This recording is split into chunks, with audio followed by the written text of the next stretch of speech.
virus.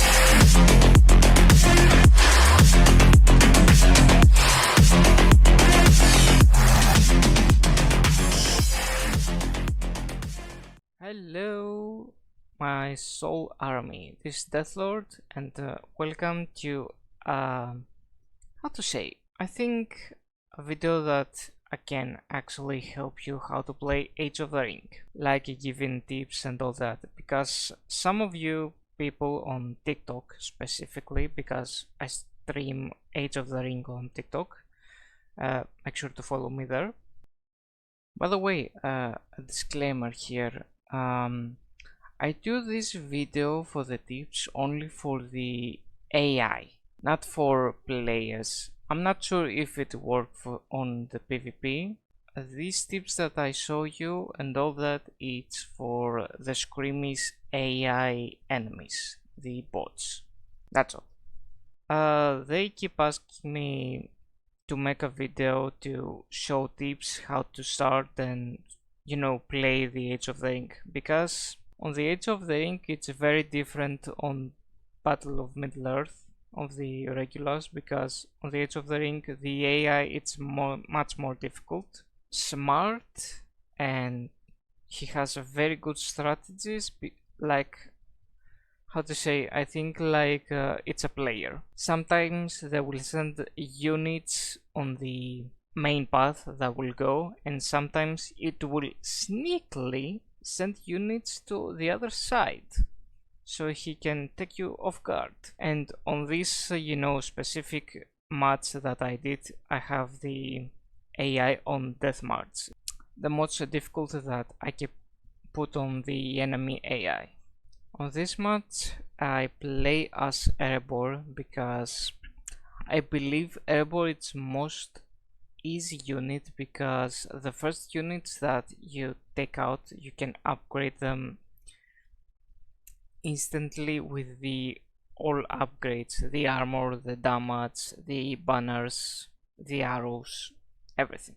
I highly recommend Erebor because it's the easiest faction that I start play with. As well on the evil side, that is the Isengard, that he goes as well with the upgrades.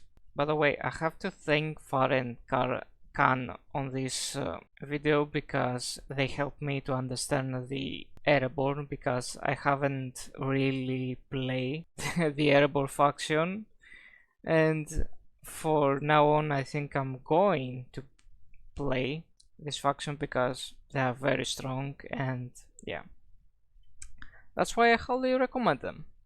So now about the startup.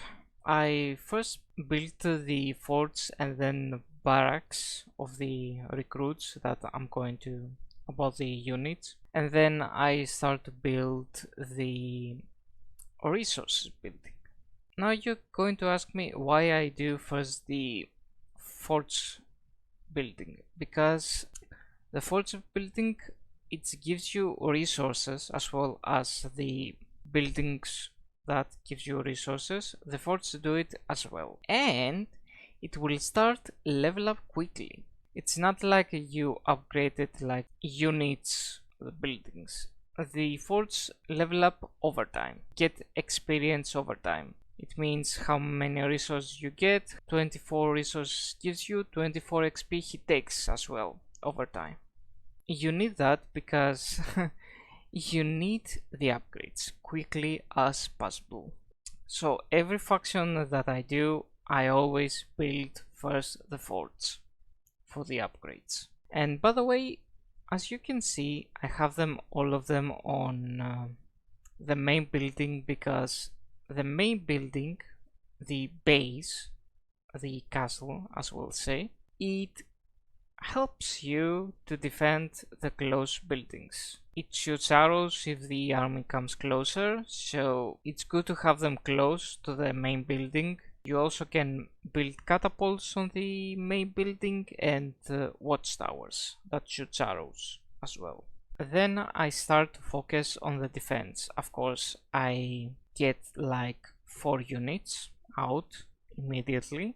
I recruit 4 units. I recruit mostly to melee weapons units and 2 units of archers. Then you start to defend buildings. That is, I build a well that heals units, and then I build a statue that can buff your units. I think they give them armor and melee, I think. So then after the well and the statue, you have to start building towers, watchtowers, that will help you defend your line much better, and of course defend your buildings.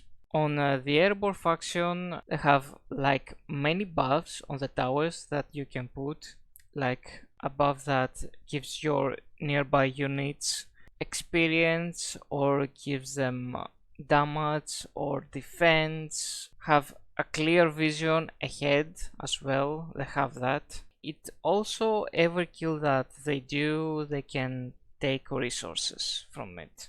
I mean, the airborne faction are very OP, I believe. So about the units, the archers supposed to be the watchtowers, because you have to be very careful. They can be very helpful on the range because they can do a lot of damage as always, but they are very easily to die, so I highly recommend to have them on the tower all the times. And they can get experience as well when they are inside the towers. It's very helpful a lot. After you have the the archers and the melees, you can go for the spearmen that will help you very easy, kill them very easy, the horsemen. I think they have very good defense on the melees as well, but much more overpower on the units that they have horses, or the units that they have masters as well. Then after you are fine on the defense, you have to start do the seats, the workshop, I will say, or metal shop. I don't know. Sometimes on some factions are very different, the kind of names on the buildings. Sometimes that you have to make a unit. Maybe it will be a siege unit or a mount unit that will deal with the archers of the enemy. I think it's better to do that because they'll be very helpful. On this match, the enemy that I have there are elves, and believe me, elf units, archers, are very strong. I have to build a mount unit so I can deal with the archers, and believe me, it's very helpful. So let's go to the PowerPoints. The PowerPoints are spells that will help you on the battlefield. It could be defense or offense. Most likely I will go for the buffs that will give my units armor or damage and all that. And I'm going with the summoning spells that will summon units. If I lose my half of the army, I will restore them with this summoning. Maybe they'll be not much helpful. It really depends which kind of faction you're playing with and which situation that you are in. Oh, by the way, make sure to read the description on PowerPoints, because at some point on this match I kind of made a mistake and I summoned a dragon and it almost made me lose the match.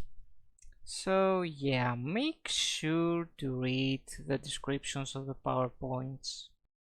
Now about the heroes. The heroes, you're supposed to maybe recruit a hero that has buffs on the armies as well, and not just for himself.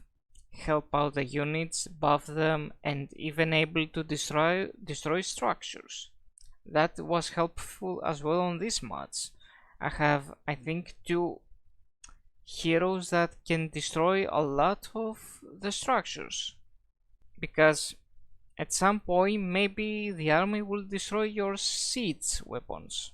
So we are going to start with the attacks. I usually do 4 units of melee, 4 units of spearmen, 4 or 3 units of archers, it really depends, and then I do 2 siege weapons. Let me tell you, it really depends on the command points that you have. You usually have some melee units close to the siege weapon, so I will not let the enemies go to destroy the siege units, because believe me, you're really going to need the siege units, the catapults, I mean, unless if it is a monster on that you can use to just go in the building very close and start destroying it, then there it'll be very different. Oh yes, something that should have said from the start. On the game setup, when you are set up the game and put the armies and the teams and all that, there's a handicap section.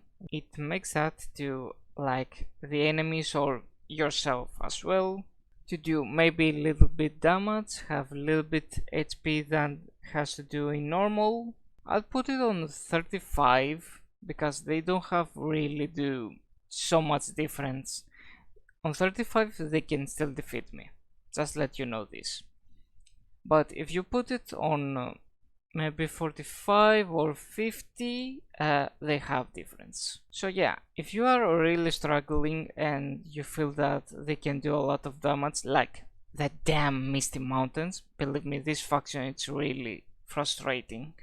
You can decrease the handicap and put it on, actually not decrease, increase the handicap and put it on 50 or 60. I'm just letting you know that you can do that. Or you can actually do it on play on solo. What I mean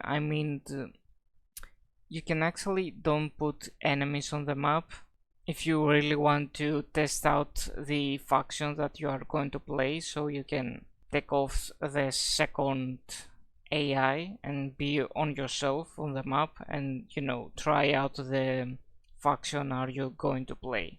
So yes, that's it.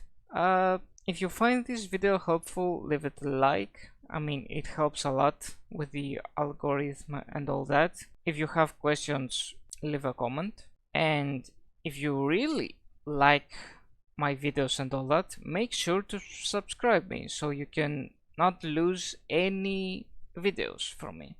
So anyway, this is Deathlord and thank you all for watching. Bye bye.